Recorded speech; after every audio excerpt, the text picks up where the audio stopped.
Sadhguru, welcome to Times Now. We are speaking at a very critical juncture.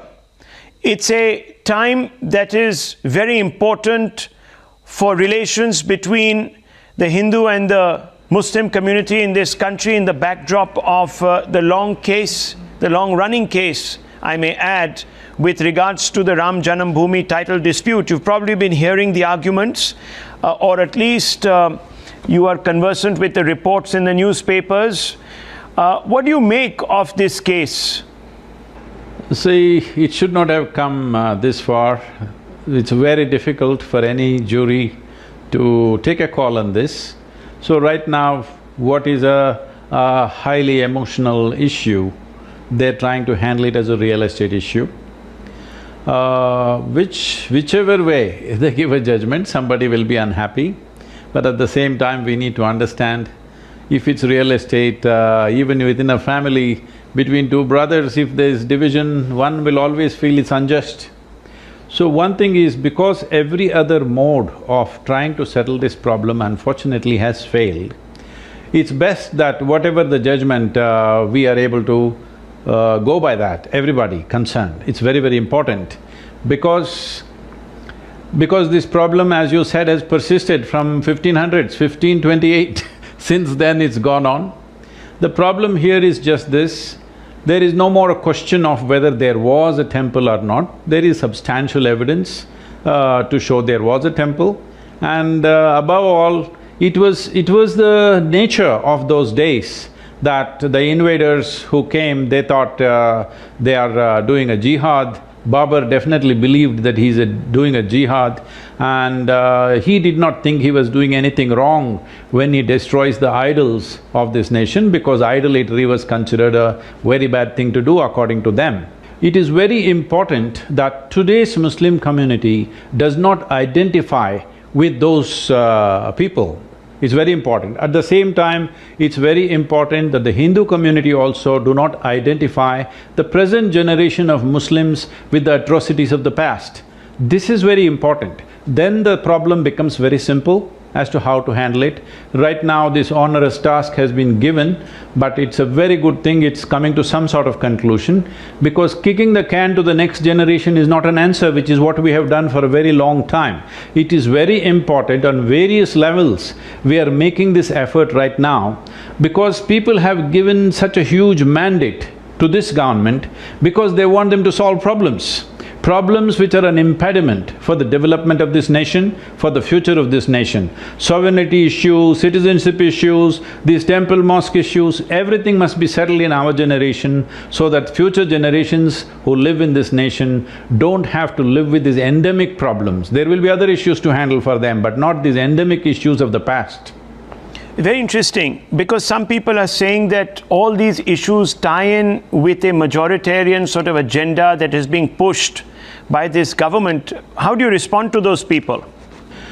See, there is a small group of people, and they are not even Muslims. Those people are always trying to foment problems.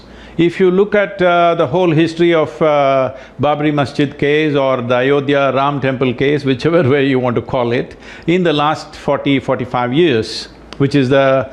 if we can say there's some attempts to find solution, you will see when responsible archaeologists clearly produce evidence, definitely there was a grand temple out here. When one level of excavation or without excavation, when there were standing columns, 12 columns standing in the mosque with all kinds of Hindu motifs, when this evidence was produced, they said this is not good enough. And Allahabad High Court ordered one more excavation in 2003. This excavation unearthed 50 columns in 17 different rows, clearly showing there was a very grand temple out there before this. So, evidence is substantial. It's just a handful of people who are professors and who call themselves professors and scholars, who are not even archaeologists, who have misguided the whole nation and made this into a Hindu-Muslim issue. This is not that kind of a issue. Unfortunately, they have managed to divide the country on this. It's time. These people are not empowered in any way to talk further about this. It's very important the nation speaks clearly that we want solutions. We don't want to kick the problems for tomorrow and hope they will go away. They will not go away like that. We have to address them head-on and come to a solution. Everybody, whatever solution we come to, there will be some give and take, somebody feels loss, somebody feels gain. But considering the nature of this problem, see, for Islam, this Babri Masjid does not represent Muhammad or any of his legacy. It represents Babur. So definitely the Islamic community should not identify themselves with the legacy of Babur, because then all the atrocities also will come upon their heads. They should not do this. But for the Hindus, the emotion is that this is the place of Rama, who is the icon. Maybe Rama is not such a big icon in the south, but in the northern communities where millions of people, for them it is the ultimate place. In a way, if we have to draw parallels, for a whole lot of devotees who worship Rama, who is the icon for them this is the Makkah of India. So, there is no need to quarrel about 2.77 acres. Is it worth quarreling for 5 centuries?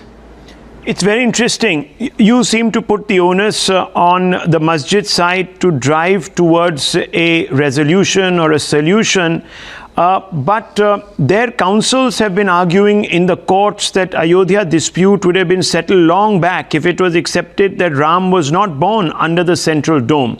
This is what Rajiv Dhawan has said in court. How do you look upon this particular line of argument?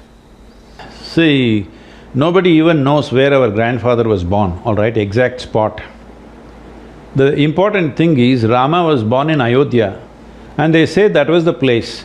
Millions of people believe that is the place. Whether he was born there or 10 feet away or 100 feet away from that place, what does it matter? What kind of argument is that? This is because certain number of people in this country, which is fortunately a small group, thrive on problems. They want to find problems in every solution. It is time we find solutions in every problem. There is a problem, we must find a solution. The judgment is nearby, we must respect this and go ahead. And above all, I think in many ways, you know, the responsible Muslim community, which I feel is over 95% of them are like that, it's only a fringe elements. Fringe elements are there in both communities. Ignore the fringe elements. If you take the responsible community, then you will see this emotion towards 2.77 acres is not there in them. They will be willing to settle, and above all, in a way, before the judgment comes, if they take a step, because this is a historic moment, if they want to grab this history into their hands as they were the most responsible people, before the judges come out with their judgment, they should make a statement. Hey, Muslims of this nation, make a statement, okay, it means so much to you, you do it. The question is not about Hindu versus Muslim. The question is, for one person, the emotion is super important, for another person, it's just a piece of property. So, tell me where the solution should come from, otherwise the judgment will come, and even if the judgment comes, we can continue this problem. All I'm saying is, do not continue this problem. Let us focus on addressing genuine problems that we have. We don't have to create new problems. India has many problems of nourishment, of poverty, of various problems are there. Instead of addressing that, we are just creating problems and playing football with that. It's very interesting because some people argue that the exact site of birth is at the core of this case. Now, you've said that we all know that he was born in Ayodhya, so what difference does it make whether he was born under the central dome or not? But the courts go into such minutiae, Sadhguru, because law cannot take a position on emotion. That's what the purists will tell you. That's what people familiar with the law will tell you. What do you have to say to those people who say that, look, no one denies that Lord Rama was born in Ayodhya. The dispute would have been settled had the Hindus accepted that he wasn't born under the central dome, in that exact spot. See, if the debate And the problem was that both Ram and Muhammad were born close by, within 100 feet of each other, and then we are debating whether this is Muhammad's place of birth or Ram's place of birth. That would have been a real problem. Now Muhammad was born thousands of miles away and Ram was born here. If Ram was born 100 feet away from the dome, what is your problem? That should not even be the line of argument. I would say this kind of thing is coming because you don't want a solution, because a whole lot of people are using this problem as an investment to build their own political futures or whatever else they're planning.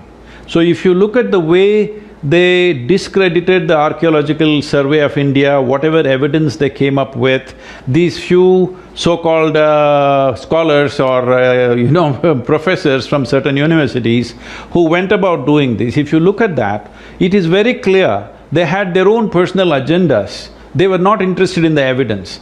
Going by the evidence, definitely there is a temple.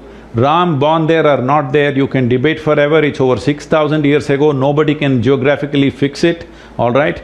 You can't put a Google dot on it, but was there a temple? 100%, everybody knows this. Now, is there so much emotion in the Islamic community about it? No, they just feel wronged that the mosque was brought down. So now when they know, in the history a certain wrong was there, somebody is trying to right it, you can't go on rejigging history. Hindus also must understand this. This one thing, there is so much emotion, it's come so far, and this could be a big impediment for nation's development. In some way we must come to a solution. Even when the court gives a judgment, it's very important, once again we don't go into 2/3 belongs to somebody, 1/3 belongs to somebody, again there will be no solution.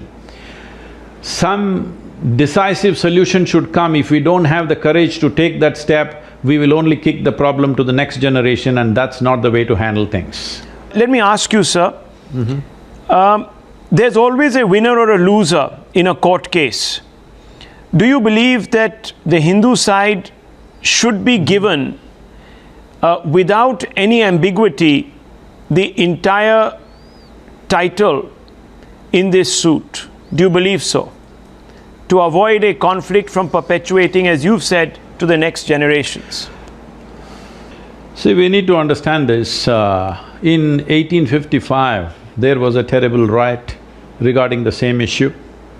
But in 1857, both Hindus and Muslims came together to fight what we call as the First War of Independence. It is after that, the colonial design became such that if these two communities get together, they will be severely weakened. So the East India Company put out a plan, and they came up with many ways of dividing the two. One thing is, they decided Muslims should get separate education and they must have a separate vote. They vote separately, Hindus vote separately. All these kind of laws they brought in just to divide the country. Let us not be a slave of that device. Today, after 70 years of independence, let whatever you are in your heart, you may be a Hindu or a Muslim, let that be a personal faith, but we belong to one nation. It is important we want a solution. What is the solution, if you ask? Now you want me to spell out, Rahul, that, oh, I support the Hindu community. No, I am not that kind. It is not about supporting the Hindu community or Islamic community. I want the impediments for the development of this nation to be gone. I'm sure 95% of the country's population is with me on this one. That they want the impediments for the development of this country to be gone in whatever form it is. So right now this is one of them, which has been a thorn, which has been bothering this nation for quite some time. So it should go. So, can you move Ram out of Ayodhya and put him in Chennai? Is it possible? No, no, not because possible. he also came to Tamil Nadu. Can we say he was born here? It's not going to work. So obviously it's not going to work. So let's do it the way it works. It's not the question of taking this side or that side. We want a solution not for Hindus, not for Muslims. We want a solution for the forward movement of this nation. So, what in your words would be the best solution to ensure that our nation progresses without impediments? Well, there were sovereignty issues, we are trying to settle that. There are citizenship issues, we are trying to settle that. There is temple and mosque issues, we are trying to settle that. This is a good thing. See, the very idea that people have given a massive mandate to a particular government is because they believe they're going to sort out the problems. Well, when we try to sort out the problems, will it happen in a perfect way? No. We must understand this, no human action is ever perfect. We may have perfect intentions, but when we execute something, it is never perfect. So those imperfections, somebody may perceive as injustice. Let us keep this down for some time, let us understand. In this whole thing, what I see is, the main mischief has come from the colonial forces, and the second level of mischief has come from very far left-leaning kind of scholars and professors.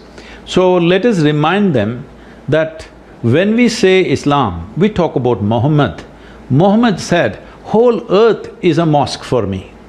Can you make a more inclusive statement than that? Please let the Muslims live by that. When we say Hindus, now they're talking about Ram. Rama is that kind of man. Just to… out of his integrity, he gives up his kingdom. He's a coronated king, but he walks away into the forest and his wife is stolen, terrible things are done. But when he kills his enemy who stole his wife and did terrible things to the people, he repents having killed him. So that is the man you're fighting for, don't forget. And for the leftist, let them remember all this conniving nonsense that they're doing everywhere. Even today they're continuing like this. I want to remind them, they are not progeny of Joseph Stalin or Mao Zedong. They are supposed to represent Karl Marx, who thought of an equitable society, a society without disparities, a compassionate economy which will nurture every human being. This is what he represents. Please let all three remember this. Right now this fanning of Hindu Muslims must fight, this whole thing is unfortunately not coming from Islamic community or largely from Hindu community. There are fringe elements on both sides, I'm not saying no, but largely it is coming from left-leaning extremists. What is their interest in religion? They should not even be interested in religion, but they are always playing with this. I request all of them, please understand whom you represent. You represent Muhammad, you cannot do this. If you represent Ram, you cannot do this. If you represent Karl Marx, you cannot do this. So left-leaning extremists, now the Prime Minister has come up with a term to describe some of them. He says that they have occupied a vast influence over the minds of this country because they are located very close to the center of power. I mean, you can call it the Latvian zone, you can call it the Khan market consensus, what have you. But do you believe these individuals have a motivated interest, or are they just ideologically driven to doing this? See, that is what I said. Their ideology is about Karl Marx. They are motivated because, unfortunately, they have understood this. When Marx envisioned communism, he thought richest nations will go for communism because he believed out of our humanity we will become communist. But right now, they have understood only if there is poverty, there will be communism. To convert people into communism, you need endemic poverty in this nation. So they are working towards that. They must be defeated because this is not good for the country. The country is striving to progress. People are striving to fulfill their aspirations, and some people, their aspiration is based in poverty as a capital. Very interesting, very eye-opening and interesting. Sadhguru, I want to ask you that inevitably in a court case there will be one winner and loser. I'm telling you, they're… Yes. No, go ahead. You were saying something, go ahead. No, I'm telling you how far this goes means… this is not just about temple and mosque. These same people are going about campaigning, if you plant lot of trees, it's dangerous for the country. How do you… What do you say about that? Very interesting. Yeah, I mean, look, There is obviously a massive debate raging in the country about the contribution of certain individuals, but I just want to take it away from that a little bit because your time is precious to us. Now, there will be a side that might go away feeling hard done, that injustice, to use the words that you used, have been done to them. How should they cope with this? Who should they turn to deal with this sense of loss, if I may? If they feel whatever the court may say, I would advise either the Uttar Pradesh government, if it is in their hands, or the central government, should do something to assuage their hurt in whichever form they think is best. More than what is needed they must do to ensure that they don't feel hurt. Do you think there should be a temporal… This is very important because this is not one generation. So how should this outreach… It is not be a one constructed? generation's problem. Should it be through… what sort of resolution mechanism would you suggest? See, one thing is, I am not an expert or a scholar on Islam, but from what little I have known, one thing that clearly states that a mosque cannot exist on a disputed land. When Muhammad speaks about a mosque, he says it can be anywhere, it can even be an open space, but the only condition is it must be clean. Clean, not just physically clean, in every way clean. That means he is telling you that there should be no disputes about it. It must be a clean piece of land where we can assemble and seek God, of course. The highest possibility, whatever you believe in, you are trying to seek the highest possibility. So, in such a place, let us not… when there is such a big dispute and such negative emotion about it, and somebody has so much angst that their temple has been taken, I think even by the dictates of the religion, there is simply not necessary. Somebody should educate them in the right sense, rather than raking up and saying that injustice has happened. Tell me how to do justice, divide it 50-50. This is like the Solomon's wisdom, you know. He asked the people, two women claiming a child is theirs, he said, okay, let us cut it into two. Yes. Then the mother said, you take it. I'm not going to cut my child into two. So, don't go by this thing, this Solomon's wisdom. We must understand cutting it into pieces is not a solution. We must offer a solution which will be good for everybody, but there will be hurt, as you said, to assuage that. If the court may just go by the law, they may not bother to assuage the hurt. The government should reach out and assuage the hurt, it's very important. The Hindu community should reach out and assuage the hurt, that is very important. You should not burst crackers and jump around and we won, this should not happen in the country. You must have the humility that Ram had, you must bow down to them, that's it. Beautiful words, yes. Beautiful words, no triumphalism. Let's demonstrate the humility that Ram demonstrated even in victory. Thank you very much, Sadhguru. Thank you. It's been a very productive conversation and I hope your message resounds.